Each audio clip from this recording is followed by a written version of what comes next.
Donc, contrairement à ce qui vous est annoncé, je ne viens pas vous parler de nouvelles recommandations puisque le travail commence tout juste à démarrer parce qu'effectivement, on attend aussi la loi pour pouvoir savoir ce qui va se modifier par rapport à la question de la sédation. Donc on m'a demandé de vous représenter, ou vous présenter pour la première fois pour certains peut-être, les recommandations donc, qui ont été élaborées en 2009 par un consensus formalisé d'experts. Alors les objectifs de ces recommandations, c'était d'actualiser des recommandations de bonne pratique qui avaient été faites en 2002 par un petit groupe de la SFAP à l'époque, mais en l'élargissant à plusieurs questions qui n'avaient pas été abordées, notamment à la spécificité du domicile, la question de la sédation à domicile, en gériatrie, en pédiatrie, et puis tout un contexte de situation qu'on a nommé spécifique et complexe, qui comprenait donc des situations pour des patients cérébro-lésés ou relationnels, la question de la sédation en neurologie et en néonatologie. Donc je ne vous présenterai pas aujourd'hui ce qui concerne la pédiatrie, ce que j'ai demandé, est-ce que si je pouvais retirer ces diapositives, parce que sinon c'est un peu plus long qu'une demi-heure pour vous présenter tout l'ensemble. Mais si ça vous intéresse, vous pouvez bien sûr les trouver, ces recommandations concernant la pédiatrie et la néonate. Alors les méthodes, comme on vous l'a dit, c'est la méthode d'un consensus formalisé d'experts, parce que la littérature, à l'époque, et je crois encore aujourd'hui, n'est pas assez productive pour qu'on puisse faire des recommandations à partir de la littérature. Et on a donc suivi la méthodologie de la Haute Autorité de Santé avec un groupe de pilotage, un groupe de cotation et un groupe de lecture. Donc simplement pour vous situer, le travail il a été fait avec des représentants des différentes sociétés savantes concernées par le sujet. Ça a concerné à peu près 82 personnes qui ont travaillé sur ces recommandations à travers ces différents groupes, des sociétés savantes donc de médecine, mais il y avait également des représentants des usagers, représentants aussi, il y avait également des soignants paramédicaux dans le groupe. Et on a travaillé donc sur 5 axes que je vous ai déjà nommés, après un travail de bibliographie bien sûr. Alors en préambule, j'aurais quand même préciser ce que sont ces recommandations.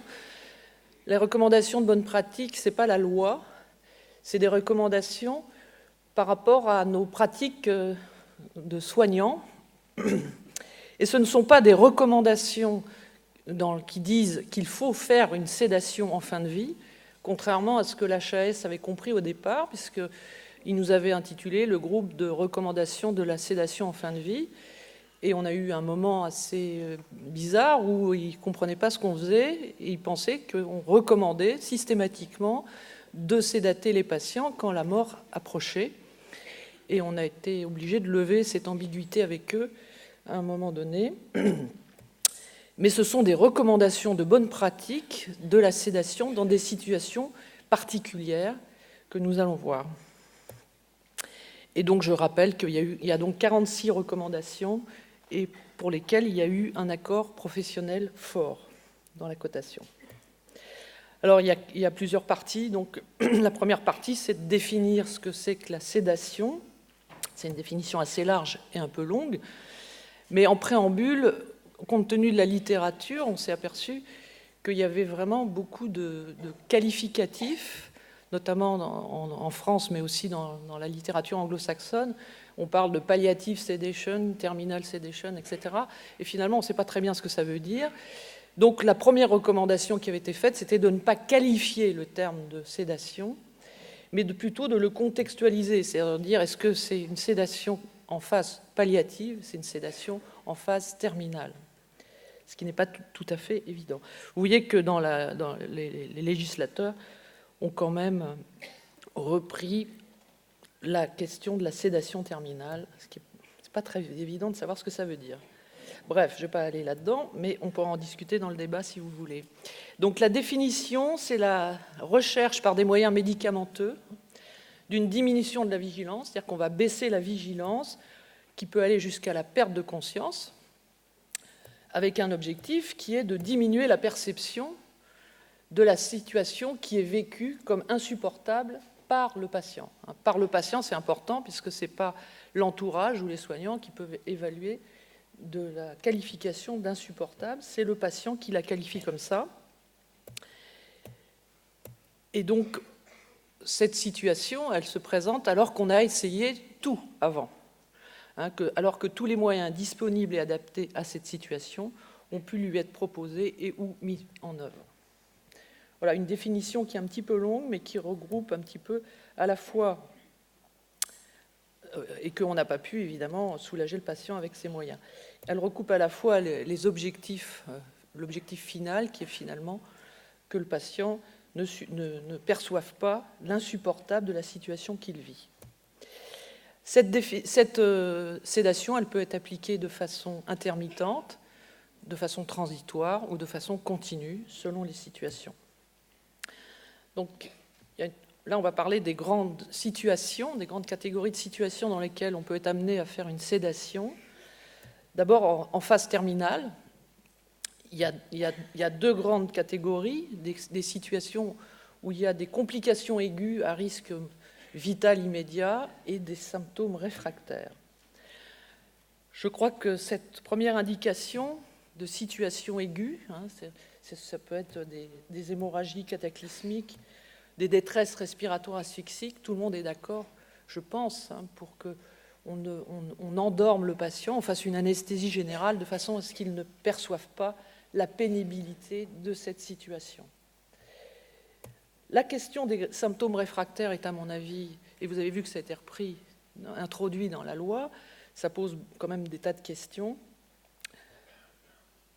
Tout symptôme, en fait, peut être qualifié de réfractaire, parce que dans la littérature, on a trouvé des listes de symptômes réfractaires, mais en fait, c'est plutôt le caractère réfractaire qu'il faut essayer d'identifier, puisqu'il peut y avoir des hoquets réfractaires, on a trouvé ça aussi, qui ne cèdent pas alors qu'on a tout essayé pour le faire céder. Et donc, c'est la pénibilité et le caractère réfractaire qui doit être évalué, et il n'y a pas de liste exhaustive de symptômes à faire. Donc, on a repris la définition de Czerny-Portnoy, qui date de 1994, mais qui nous semble être toujours la définition la plus claire. Donc, est défini réfractaire tout symptôme dont la perception est insupportable, ça c'est le premier critère, et qui ne peut être soulagé en dépit des efforts obstinés. C'est la traduction littérale d'obstinatot, je ne sais pas si c'est tout à fait juste, on pourrait dire peut-être d'être opiniâtre, d'essayer à tout prix, pour trouver un protocole thérapeutique adapté. Et c'est important, la dernière partie de cette définition me paraît très importante, sans compromettre la conscience du patient. On oublie un petit peu cette partie-là. Ça veut dire, par exemple, si vous avez une douleur, un exemple, une douleur qu'on qualifierait de réfractaire, c'est qu'on a essayé tous les traitements antalgiques possibles, que non seulement le patient continue à avoir mal, mais qu'en plus il a les effets secondaires, et notamment qu'il somnole ou qu'il a des hallucinations, et que c'est donc très inconfortable pour lui, et qu'on va se résoudre à l'endormir parce qu'il n'y a pas d'autre manière de diminuer la perception de cette douleur qu'on qualifie de réfractaire. Cette dernière partie de la définition me semble importante et elle est souvent oubliée. On se centre sur le caractère insupportable. Mais est-ce qu'on a tout essayé et que les thérapeutiques qu'on met en place ont des effets secondaires qui altèrent la conscience? Donc tant qu'à ce qu'il somnole ou qu'il ne soit pas bien, qu'il y ait des effets secondaires, autant l'endormir profondément. Alors, il y a toute une autre catégorie de situations dans lesquelles on peut être amené à faire une sédation, dans les situations singulières et complexes. Donc, il est recommandé, face à un symptôme réfractaire, en phase palliative, puisque là, on avait parlé de la phase terminale. Mais là, ce qu'il est recommandé, c'est de faire des sédations intermittentes ou transitoires. C'est-à-dire d'endormir le patient de façon intermittente, il se réveille ensuite, ou transitoire, on le fait une fois. Il est recommandé de faire une sédation lors des arrêts de ventilation assistée non invasive. C'est-à-dire que quand on arrête une VMI, par exemple, eh bien, il est recommandé de faire une sédation. Dans les situations singulières et complexes toujours, lors des arrêts de traitement de suppléance vitale, chez un patient cérébrolésé évoluant vers un état végétatif chronique ou un état post-relationnel, l'impossibilité d'évaluer l'état de souffrance peut justifier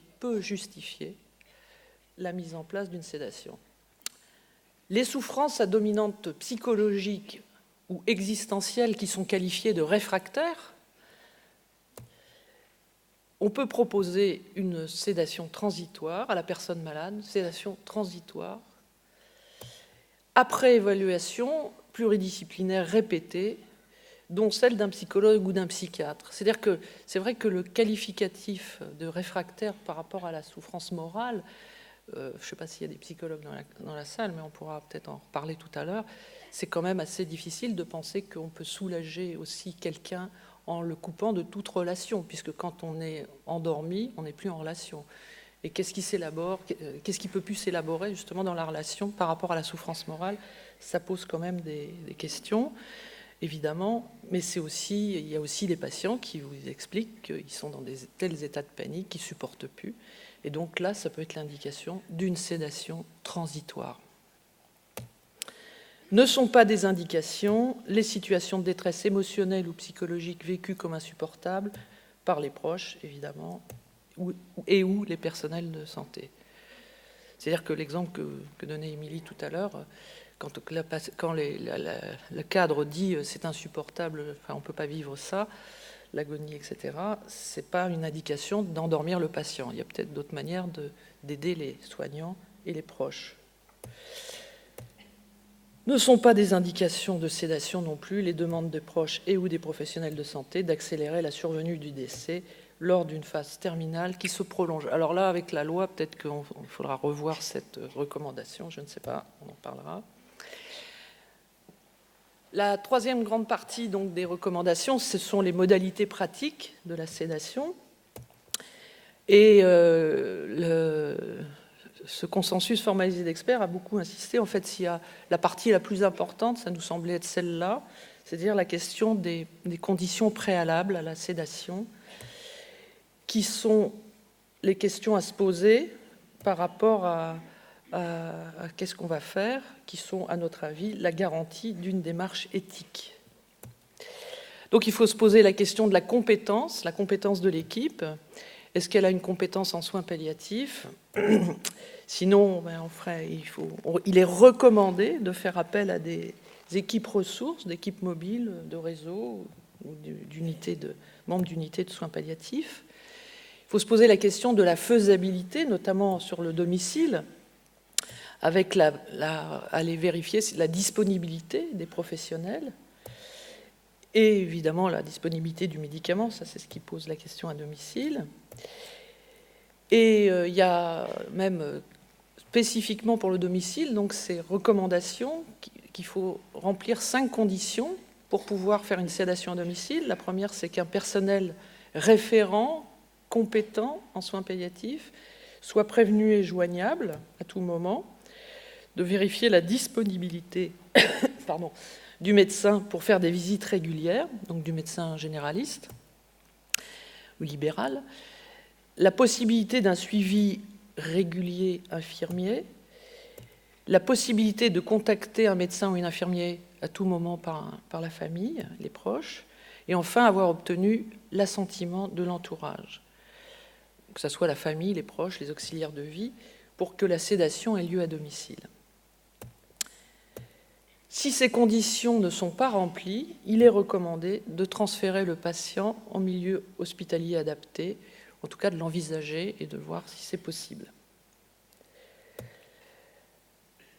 Ensuite, il y a la question de la procédure de la décision, c'est-à-dire comment est-ce qu'elle se prend, cette décision.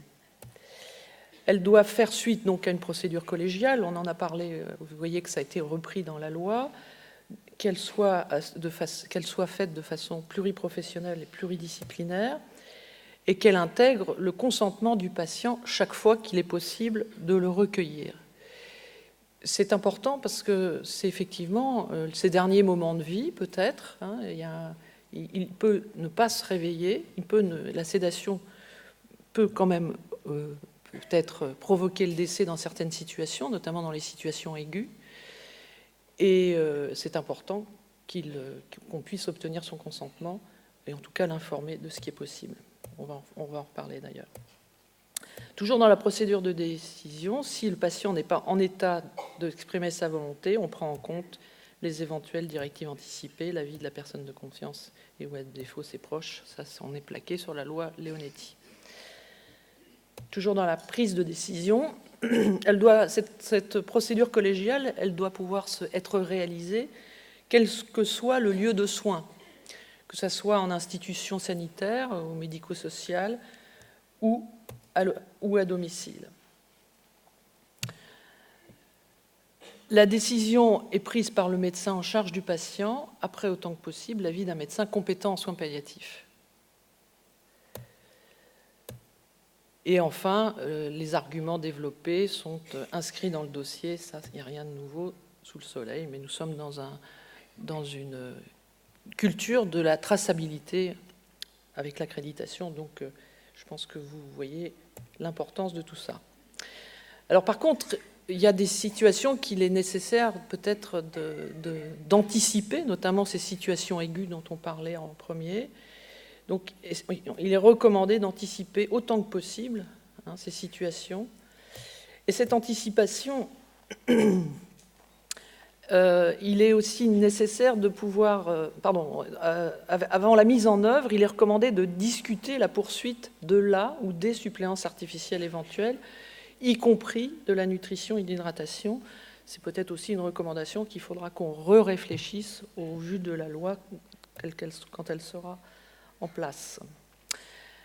Toujours dans les questions à se poser, l'information du patient et l'information de l'équipe. Donc là, c'est l'équipe. Il est important que le médecin qui est responsable de la décision s'assure de la compréhension par l'ensemble de l'équipe des objectifs qui sont visés et des thérapeutiques mises en œuvre. Pourquoi ? Parce que la marge est quand même très étroite avec la question de l'euthanasie, on en a parlé ce matin, de la question de l'intention. L'information du patient, alors là, la formulation, c'est parce qu'on avait dans le groupe, avec tact et mesure, on avait un représentant du Conseil de l'ordre des médecins, et c'est lui qui nous a proposé cette formulation.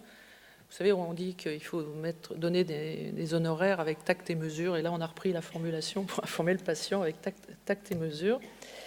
Et on va l'informer des objectifs, qu'est-ce qu'on vise, qu'est-ce que vise la sédation, les modalités possibles, c'est-à-dire que ce qu'on fait une sédation continue, transitoire, intermittente, des conséquences et des risques. C'est-à-dire qu'il faut l'informer du fait que peut-être qu'il ne se réveillera pas et que peut-être il a besoin ou il souhaite rencontrer sa famille avant qu'on mette en place la sédation, par exemple. Et bien sûr, on tient compte de ces handicaps sensoriels et cognitifs éventuels chez l'enfant, puisque je vous rappelle que ces recommandations, elles concernent également les enfants et les personnes âgées. Encore une question à se poser, est-ce que les proches ont été informés des mêmes choses, des objectifs, des conséquences, etc., selon la loi du 4 mars 2002 ? Ensuite, une fois que la décision est prise, par rapport aux modalités de prescription, c'est le médecin responsable de la décision de sédation qui rédige la prescription, ça paraît évident, toujours nominative, etc. Mais c'est aussi parce que, quelquefois, quand on anticipe une prescription de sédation, une indication de la sédation, et que le malade est transféré, par exemple, à domicile, on a donc fait une recommandation pour que le médecin qui va être éventuellement à même de mettre en œuvre la sédation puisse se réapproprier, que ça soit rediscuté, l'indication soit rediscutée avec le médecin qui devient en charge du patient. Toujours dans la mise en œuvre de la sédation, quel que soit... Alors là, c'est les deux recommandations qui ont fait le plus de débats, parce qu'il y avait une majorité de médecins, puisqu'il y avait beaucoup de représentants, vous avez compris, des sociétés savantes. Et là, ils ont trouvé... Enfin, on a fini par se mettre d'accord, mais ça n'a pas été simple, puisque la recommandation, c'est que quel que soit le lieu d'exercice, l'infirmière applique la prescription anticipée de sédation Alors, il y a 2 cas de figure. Quand il s'agit d'une situation à risque vital immédiat, elle applique la prescription et elle appelle ensuite le médecin qui est tenu de se déplacer, dans les situations d'hémorragie cataclysmique ou d'asphyxie. Elle applique la prescription, comme toute prescription anticipée. Par contre, dans les cas de symptômes réfractaires, les autres situations, autrement dit, elle appelle le médecin qui vérifie avec elle l'indication avant d'appliquer la prescription. On pourra en parler peut-être dans le débat, si les infirmières veulent en discuter. Parce qu'ils trouvaient, en fait, il y avait des discussions parce qu'ils disaient que les médecins ne se déplaçaient pas et que donc ce n'était pas réaliste de faire une recommandation. Mais je vous rappelle que les recommandations de bonne pratique, c'est justement pour faire monter un peu le niveau des bonnes pratiques. Donc il est recommandé que le médecin se déplace. La mise en œuvre de la sédation, à domicile, comme dans toute autre structure, seul un infirmier ou un médecin peut réaliser l'induction et les réévaluations régulières. Ça vous paraît peut-être évident, mais ce n'est pas si évident que ça, notamment à domicile. C'est extrêmement important que ça ne soit pas les familles qui appliquent la sédation. L'assentiment de l'entourage, bien sûr, est recherché pour la mise en œuvre. Et il faut s'assurer qu'il y a une présence continue à domicile, bien sûr. On ne va pas laisser un malade endormi sans aucune surveillance et qu'il puisse y avoir donc une présence continue non seulement des proches, mais aussi des soignants. Donc l'entourage, je vous l'ai dit, il est recommandé que l'entourage ne réalise pas les gestes techniques de la sédation. Voilà. Donc là, on arrive dans la partie plus technique, disons. Donc le choix du médicament. Donc le midazolam, il est recommandé d'utiliser le midazolam en première intention pour toutes ses propriétés pharmacologiques sur lesquelles on pourra revenir si vous le souhaitez. Là, je n'ai pas pris trop de temps pour le développer. Mais comme c'est une benzodiazépine, il peut y avoir des variations extrêmement diverses et variées selon les personnes. Et donc, on peut être amené en seconde intention à utiliser d'autres médicaments anesthésiques. Je vous rappelle que le midazolam, normalement, n'est utilisé qu'au bloc opératoire ou en anesthésie-réanimation. Et donc, il peut être nécessaire d'utiliser du propofol ou des barbituriques ou le gamma-OH qui est plutôt utilisé en pédiatrie. Mais là, il faut connaître ces médicaments-là, aussi bien du côté médecin que du côté infirmier. Et si on n'est pas anesthésiste ou anesthésiste réanimateur, on ne connaît pas forcément la pharmacocinétique et la pharmacologie de ces médicaments. Donc, il est recommandé de s'entourer de la compétence d'un médecin qui connaît. La voie d'administration recommandée, c'est la voie parentérale. Le midazolam, on le rappelle, possède la même pharmacocinétique en intraveineux et en sous-cutané du fait de son hydrosolubilité. Ça, c'est une étude qu'on avait faite au moment des recommandations de 2002. On avait fait une étude de pharmacocinétique du midazolam comparé IV et sous-cut, mais chez le sujet sain. Je ne suis pas convaincue que chez les sujets qui sont tout marbrés en phase terminale, la pharmacocinétique en sous-cutané soit absolument équivalente, mais de tous les médicaments d'ailleurs, à la voie IV. La titration donc, est recommandée. Chez l'adulte, on prend donc une concentration de 1 mg par millilitre et on injecte toutes les 2 à 3 minutes. Chez les personnes âgées, il est recommandé plutôt de faire 5 à 6 minutes entre chaque injection, jusqu'à obtenir un score de Röntgen supérieur ou égal à 4. En fait, là, vous voyez que ma diapo est fausse, parce que moi, je suis restée sur les recommandations de 2002. On avait mis supérieur ou égal à 4, c'est-à-dire que si on tire le lobe de l'oreille, supérieur à 4, il n'y a pas de réaction d'éveil. D'accord ? Donc, Röntgen à 4, ça veut dire que si on tire le lobe de l'oreille, le patient se réveille.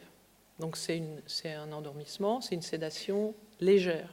Alors que supérieur à 4, ça veut dire qu'il ne réagit pas.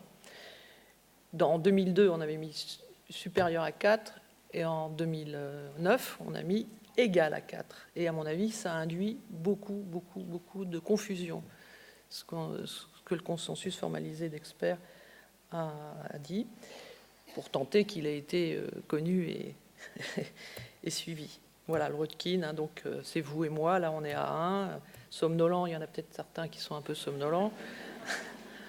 Yeux fermés, répondant à l'appel, peut-être aussi, mais bon, voilà. Voilà. Et 5, ça ne répond pas. Si on décide de faire une sédation continue, 2 minutes, oui, je finis. Une sédation continue, donc voilà, on prend la moitié de la dose qui a été nécessaire à induire la sédation pour obtenir le Röntgen à 4 et on la met en continu. Il est recommandé pendant toute la durée de la sédation de poursuivre les soins de confort, bien sûr, et l'accompagnement de la personne malade, de même que son entourage. Et il est recommandé de réévaluer tous les autres traitements au regard de leur utilité. C'est évident que s'il y a une dyspnée asphyxique, la morphine est peut-être nécessaire pour traiter, hein, n'oubliez pas, ou la douleur. Voilà. Et pendant toute la durée de la sédation, donc le soutien doit être renforcé, je l'ai déjà dit. Et il est recommandé chez l'adulte d'évaluer la profondeur de la sédation toutes les 15 minutes pendant la première heure, puis au minimum 2 fois par jour. Enfin, il est recommandé d'adapter la posologie en fonction du degré de soulagement du patient, c'est de la profondeur notamment, hein, et l'intensité des effets secondaires. Et en cas de sédation prolongée, il est recommandé de réévaluer régulièrement au cours du temps le bien fondé de son maintien. Et de maintenir une attention constante à la proportionnalité du traitement et à l'effet sédatif visé. Ça, c'est aussi parce que ça nous met des patients, notamment, surtout même, on pourrait dire dans les sédations prolongées et continues, quand le patient est endormi, il se pose plein de questions, et notamment, qu'est-ce qu'on fait, quoi, puisqu'il n'y a plus de communication. J'ai juste mis une petite diapositive pour vous rappeler qu'après les recommandations, l'HS nous a recontactés en nous demandant d'élaborer des critères qualité, et on a choisi de les faire à partir du processus décisionnel. Et on a mis donc 4 questions à se poser pour prendre la décision de sédation. Ce n'est pas un score qu'il faut remplir, c'est simplement des questions à se poser. Donc je vous les ai mis. S'assurer que l'équipe dispose de compétences en soins palliatifs, de mettre en place un processus collégial et pluriprofessionnel, et de vérifier que les objectifs sont compris par l'équipe. Enfin, la question de l'information du patient, bien sûr, qui est développée. Donc en conclusion, je vous rappelle que ce sont des recommandations de bonne pratique et non pas de bonne pratique et non pas des recommandations de faire une sédation systématiquement pour tout le monde. On se pose la question de est-ce qu'elles sont connues? Oui, je pense qu'elles sont assez connues. Est-ce qu'elles font référence? Dans les études qu'on a pu faire par la suite, notamment l'étude Sédadome qu'on a fait avec Amélie Legrand, on s'est rendu compte que les médecins, ils faisaient référence. Quelquefois, ils disaient les recommandations de Geneviève Blanchet, donc j'ai compris que c'était moi, mais enfin, c'est pas moi qui les ai écrites. Enfin, vaguement. En tout cas, elles sont connues. Il y en a qui ont fait quasiment des protocoles en s'inspirant des recommandations. La question, elle reste toujours posée, c'est la marge étroite avec l'intention de provoquer la mort. La sédation, c'est une décision en fait, qu'on prend dans des situations qui sont relativement rares, de sédation pour détresse en tout cas, heureusement, mais c'est toujours insatisfaisant, notamment par le fait qu'on arrête la relation et que comment est-ce qu'on fait pour évaluer le confort du patient, s'il peut plus lui en parler, on ne peut plus savoir s'il a mal, s'il est angoissé, s'il a soif, s'il est gêné pour respirer, voilà, etc. Donc c'est quand même très insatisfaisant sur un plan thérapeutique. Et puis donc, quid par rapport au projet de loi? Et ça, on reste en question. Voilà, je vous remercie. J'espère que je n'ai pas trop dépassé le temps.